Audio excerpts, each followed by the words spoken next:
Diletos irmãos e irmãs, nós vivemos em um mundo onde as pessoas vivem sem esperança, muitas vezes embriagadas, com tantos afazeres, com tantas coisas a fazer, que não sabem para onde ir, que não sabem como devem conduzir a própria vida. Como é comum encontrarmos pessoas que estragam a vida por qualquer motivo, com qualquer coisa. Como é comum encontrarmos pessoas que não sabem governar e administrar a própria vida. Governar a vida com ciência, administrar a vida com sabedoria, é aquilo que nós conhecemos como maturidade. Para alguns, a maturidade vem com o tempo. Para outros, a maturidade vem com o aprendizado da vida. E para outros, a maturidade da vida não chega. Uns conseguem amadurecer porque, vendo o erro dos outros, decidem crescer assim. Outros amadurecem porque sofrem na própria pele as dificuldades, os problemas da vida. E outros, embriagados com as dificuldades e os problemas da vida, ficam como que inertes, sem saber o que fazer, sem conseguir tomar as decisões pertinentes para o amadurecimento. Observem que a primeira leitura de hoje, do profeta Isaías, começa com uma exortação muito bonita, muito gratificante para nós. Criai ânimo, não tenhas medo. Eu gosto muito de falar isso aqui, e quem é próximo a mim, não só no trabalho pastoral, mas também na vida informal, consegue perceber que muitas vezes as pessoas me perguntam alguma coisa: padre, posso fazer isso?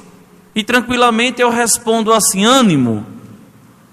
Quem já está perto já entendeu que eu estou dizendo: vamos, aproveita a euforia do momento, faz. E o não tenhas medo aqui é uma exortação para nós muito interessante, porque se vivemos em Deus, não temos o que temer. Se vivemos a nossa vida tendo o Senhor, o bom Deus, como nosso norte, a gente não deve nada temer. Conduzir a vida com sabedoria, mas tendo a consciência de que o grande condutor é nosso Senhor.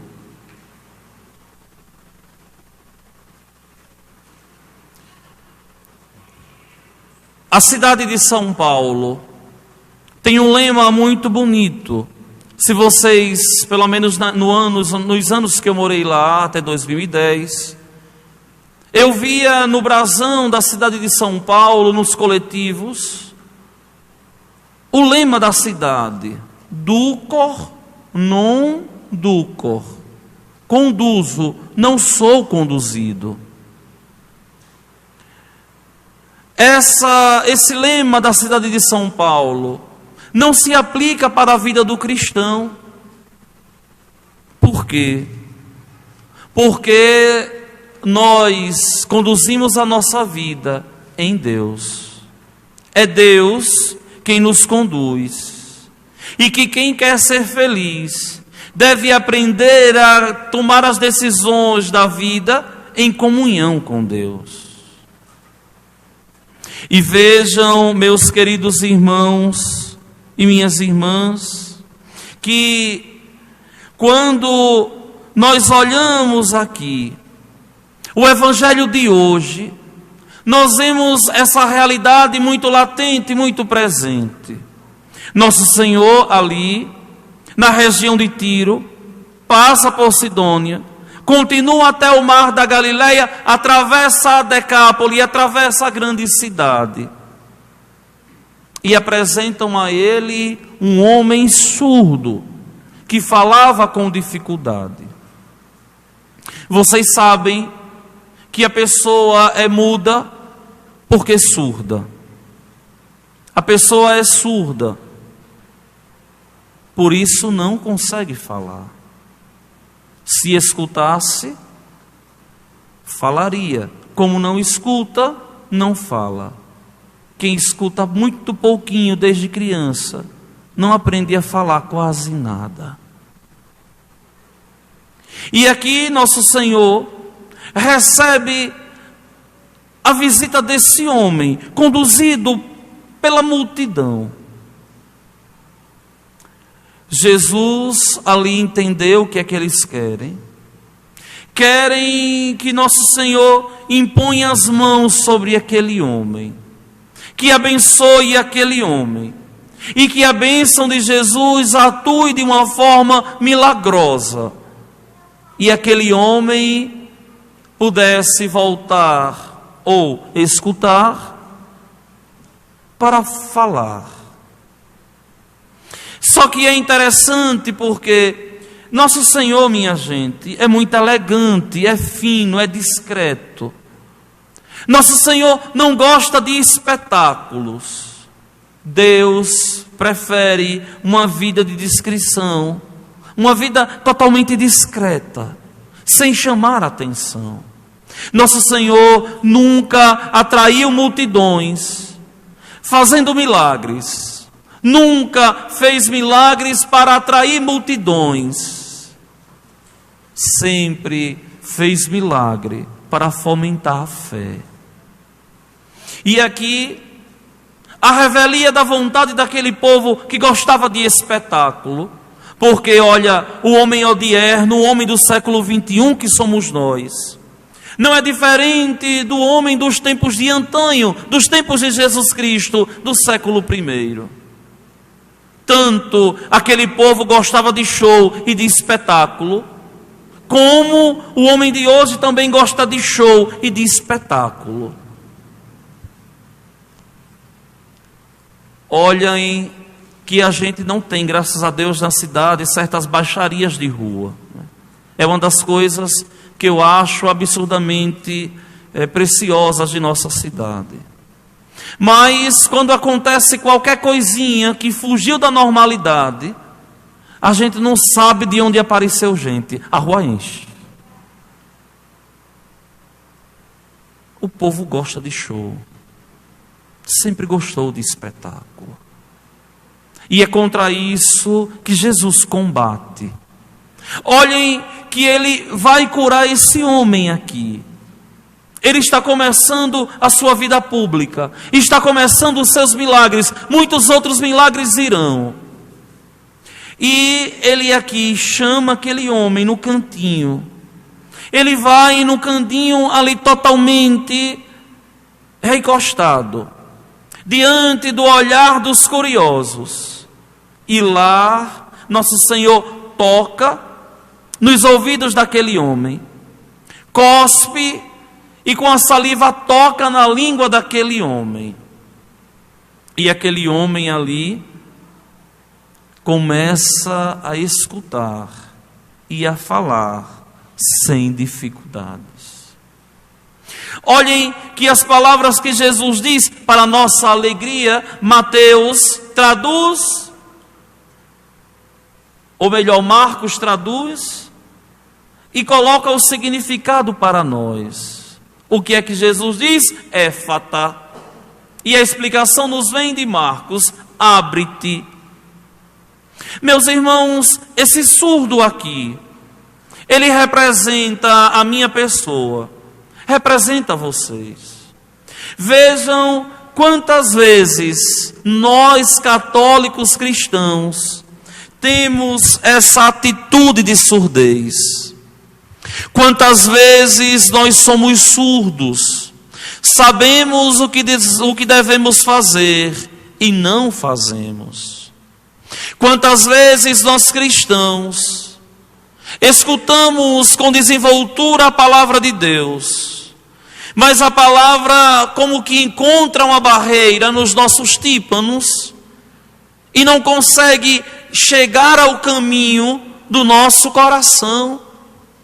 Quantas vezes as pessoas escutam a palavra de Deus, mas são incapazes de colocar essa palavra em prática, ou pelo menos se esforçarem.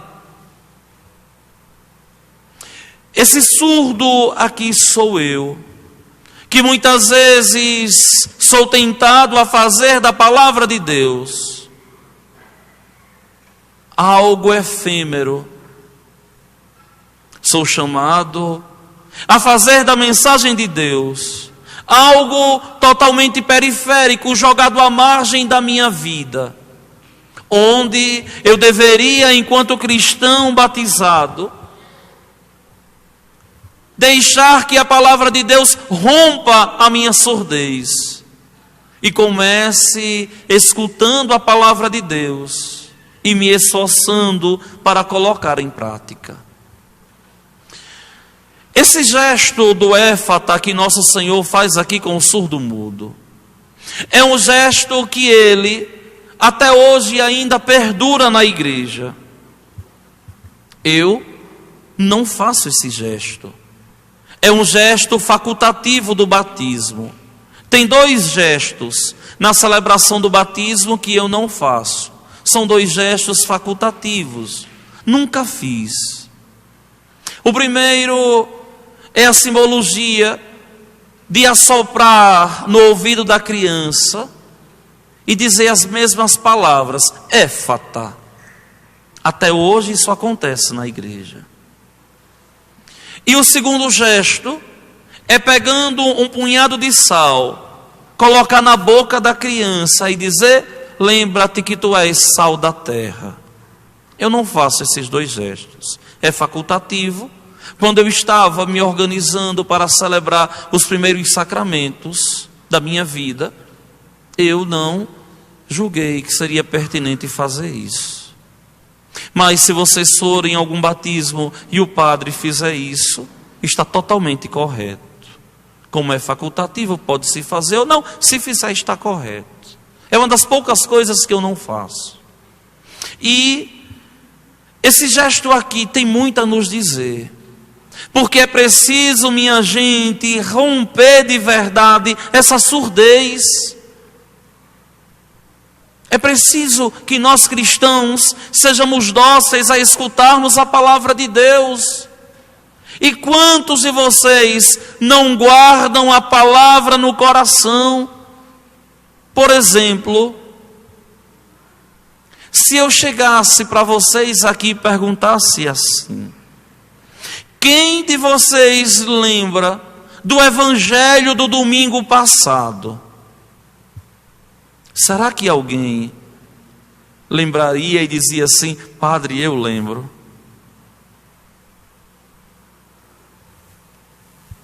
A grande maioria não lembra. E a palavra de Deus, ela deve ser esmiuçada, ruminada como um bovino ali o tempo todo com um feno. A palavra de Deus deve ser esmiuçada dia após dia. Devo eu, enquanto cristão, guardar essa palavra, observar essa palavra e me perguntar todos os dias o que é que Deus quer me dizer ao longo dessa semana com a palavra do Evangelho que Ele no domingo me dirigiu. Hoje é muito fácil. Abre-te, abre os teus ouvidos para Cristo. Escuta a palavra de Deus. Vocês sabem, não me custa lembrar, mas a doutrina católica, que tem por base um de seus estrados, a teologia de Santo Tomás de Aquino, nos diz de uma forma tão bonita na Suma Teológica, contemplando, é claro, a Eucaristia, nos deixa muito claro que a palavra de Deus entra até nós pelo ouvido. Quando ele diz assim: ao olhar a Eucaristia eu vejo pão, ao cheirar a Eucaristia eu sinto o cheiro de pão, ao comungar a Eucaristia eu sinto o gosto de pão, ao tocar na Eucaristia eu toco em pão. Mas ao escutar falar da Eucaristia, eu escuto que é o corpo de Deus. Por quê? Porque a dabar de Deus, a palavra de Deus é viva, é eficaz. A palavra não nos engana. A palavra de verdade, ela tem um endereço. E o endereço é o nosso coração, para que ela nos salve. É por isso que João, ao escrever o seu prólogo, que é o 4º evangelho, João deixa lá muito claro: et verbum carum factum est, e o verbo divino se fez carne e habitou entre nós. Que verbo é esse? É a palavra. É por isso, e eu falo tanto para vocês, a palavra de Deus é Jesus Cristo. É por isso que quando vocês, leitores, proclamam a palavra de Deus, liturgicamente, cultamente, vocês têm que dizer no singular: palavra do Senhor. Porque a palavra é Jesus.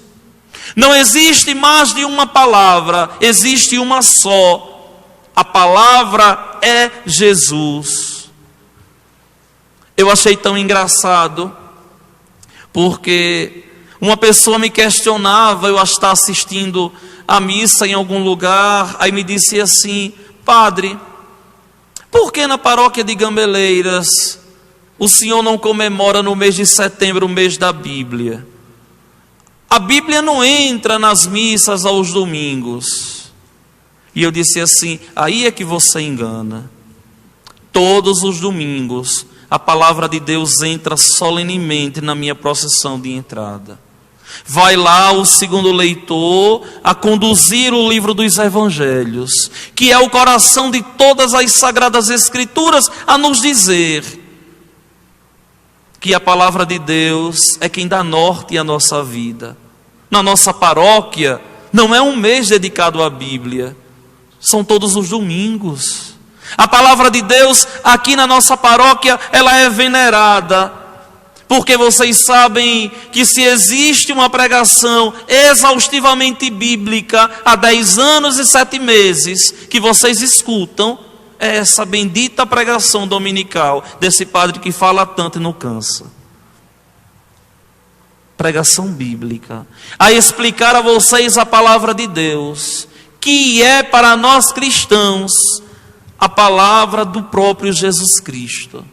É por isso que vocês escutam a primeira leitura sentados, a segunda leitura sentados, o salmo sentados. Mas quando a gente vai proclamar o Evangelho, todos nós ficamos de pé. O evangeliário sai do altar, vai solenemente para um ambão e é incensado, ou seja, para nos mostrar toda a dignidade da palavra que é dirigida aos nossos corações.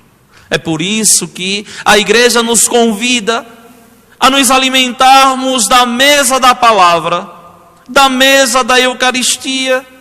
É por isso que antes de comungarmos o corpo de Cristo, nós escutamos as palavras de Cristo, as palavras que saem do seu corpo, e o seu corpo que nos alimenta.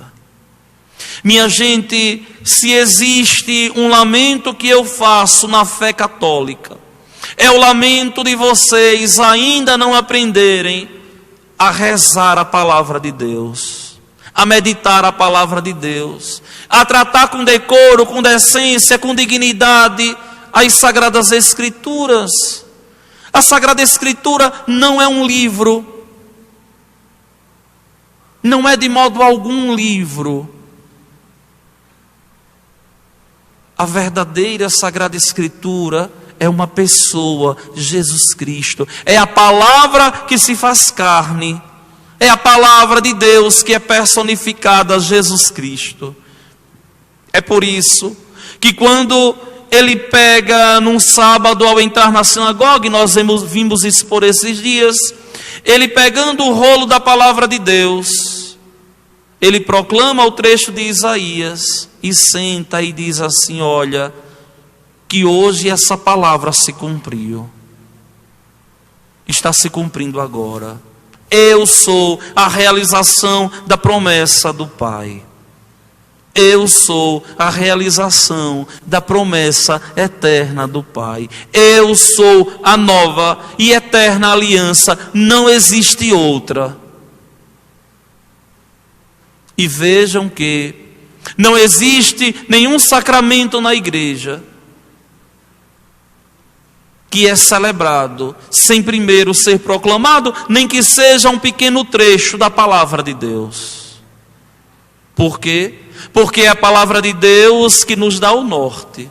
Porque é a palavra de Deus que nos orienta. Porque é a palavra de Deus que nos fomenta. E digo mais a vocês: a Igreja Católica não é a religião do livro.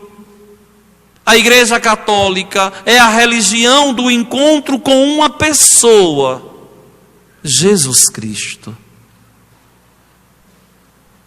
Nós não seguimos um livro, nós seguimos uma pessoa, Jesus. Tanto que, se vocês forem estudar com decência as Sagradas Escrituras, vocês vão ver, vão perceber que nosso Senhor não escreveu um alfa, um ar nas Sagradas Escrituras. Vocês vão perceber que Jesus não ditou nenhum beta, nem a letra B nas Sagradas Escrituras. Vocês vão perceber que São José, que a bem-aventurada Virgem Maria, não tiveram contato com o Novo Testamento como nós temos, porque a palavra de Deus era transmitida oralmente. São os apóstolos, os discípulos dos apóstolos, que vão redigir tudo aquilo para que não se perdesse. Então, nós seguimos uma fé do encontro com uma pessoa, Jesus Cristo, que se revela na sua palavra, que se dá em alimento no seu corpo, que é a Eucaristia. Olhem que Jesus faz um milagre. Vejam que Jesus, fazendo o milagre aqui, ele não vai de modo algum, de jeito nenhum, fazer um espetáculo. Ele vai totalmente ser discreto e mostrar para aquele povo todo que é o encontro com Ele que muda a vida, que é o encontro com a pessoa dele que nos faz olhar a vida com um olhar diferente, que nos faz sentir sabor de céu aqui, que nos faz de verdade ter esperança de dias melhores. É o encontro com Ele que nos faz de verdade criar ânimo, nos levantar da cama todos os dias com alegria e ter razão para viver. Tanto que um pecado que clama aos céus é o pecado do suicídio. Por quê? Porque é alguém que perdeu a razão de viver. É alguém que perdeu o sabor da vida. E, meus irmãos, a vida é gostosa quando é vivida em Deus. A vida é saborosa quando nós aprendemos bem vivê-la em Deus. Rompam de verdade a surdez e se deixem conduzir por essa palavra que é viva, que é eficaz. É virtuoso um homem que é temente a Deus e escuta a palavra. É decente uma mulher temente a Deus e que vai à igreja. É esperança para nós uma criança, um jovem, quando entendeu que os sonhos sonhados só são realizados em Deus e que não adianta querer construir a vida, ser feliz, se não for ser feliz em Deus. Olhem que aqui nosso Senhor curou fez o milagre acontecer. Jesus recomenda aquele homem com insistência: vá, não conte nada a ninguém. Mas quanto mais nosso Senhor dizia, mais aquele povo divulgava, mais aquele povo falava, mais aquele povo comentava. E é bonito porque aqui eles ficavam impressionados. Ficavam impressionados porque aquele homem curava, porque a palavra daquele homem tinha poder. Vocês acham que isso aqui é um milagre que ficou lá atrás? Não. Esse milagre continua a acontecer nos dias de hoje. Do mesmo jeito que nosso Senhor fizera milagre há 2000 anos atrás, Ele continua a fazer milagre hoje. Só que o critério para que nosso Senhor possa fazer milagres não é chamar atenção, mas é a fé. Quem quer ver milagre tem que ter fé, sem ser alucinado, sem viver uma vida pentecostal como a gente vê aí mundo afora, mas viver uma vida com os pés no chão. Se o Senhor me deu essa graça, Ele julgou o que é pertinente para a minha salvação. Se Deus não me deu essa graça que eu tanto queria, Ele julgou que essa graça não seria importante para a minha salvação. Se Ele concedeu, bendito seja o nome do Senhor. Se Ele não concedeu, louvado seja Deus. E é assim que o cristão vai vivendo na escuridão da vida, com a consciência de que só possui a Deus, que é a sua riqueza, que é de verdade toda a sabedoria de sua vida. Meus queridos irmãos, minhas irmãs, ainda me chama a atenção duas passagens da liturgia de hoje, para que eu possa terminar a minha prédica, a minha homilia. Primeiro, a primeira estrofe do salmo de hoje, quando o salmista a cantar assim dizia: o Senhor é fiel para sempre. Sim, o Senhor é fiel para sempre. Mas será que você pode ser chamado de fiel? A igreja sempre diz assim, os fiéis católicos.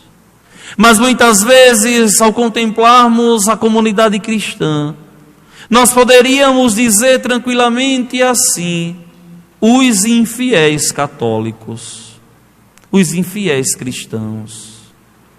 Porque muitas vezes as nossas vidas, na de vocês e na minha, nós corremos o sério risco de primarmos pela comodidade da infidelidade, ao invés de lutarmos pela incomodidade da fidelidade. Muitas vezes é muito mais cômodo ser infiel, e absurdamente é muito mais complicado ser fiel, porque muitas vezes ser fiel é incômodo, nos causa constrangimento, nos embaraça, nos coloca em xeque. Muitas vezes com a nossa consciência, muitas vezes socialmente e muitas vezes também espiritualmente. O Senhor é fiel para sempre. Só que o segundo ponto que eu queria terminar na homilia de hoje é o seguinte: o Senhor não só faz o surdo escutar, mas o Senhor também faz o cego enxergar, como nos diz a segunda estrofe do salmo de hoje. Que você não seja cego, que você não seja surdo, mas tome consciência todos os dias de que as nossas vidas passam pela incomodidade da fidelidade. Lute para ser fiel a Deus. como eu também todos os dias, apesar das minhas misérias e dos meus pecados, luto para ser fiel a Deus.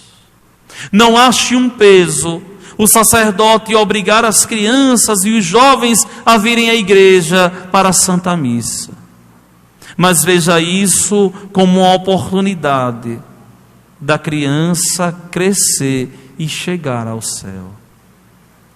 Por esses dias eu achei tão bonito, quando eu dizia a uma mãe assim: olha, vou suspender o teu filho se ele não entrar na igreja. E ela dizia assim: padre, eu não fico com raiva não, eu fico feliz, para que ele cresça na fé.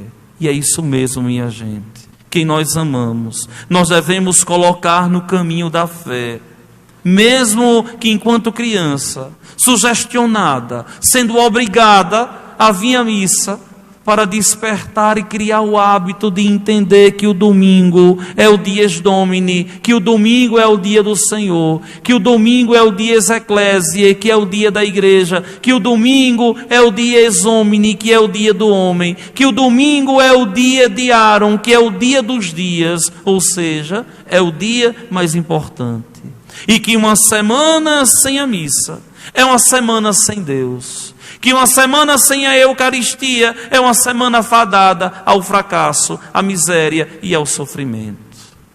Que nós tomemos consciência todos os dias de que eu vou à igreja não porque a igreja de mim precisa, mas eu vou à igreja porque eu preciso escutar a palavra que Deus me dirige, para transformar o meu coração, para que eu deixe de ter o coração gelado para as coisas de Deus, e assim, me aquecendo no fogo do Espírito Santo, eu venha salvar a minha alma e contemplar a Deus face a face. Louvado seja nosso Senhor Jesus Cristo. Creio em Deus Pai,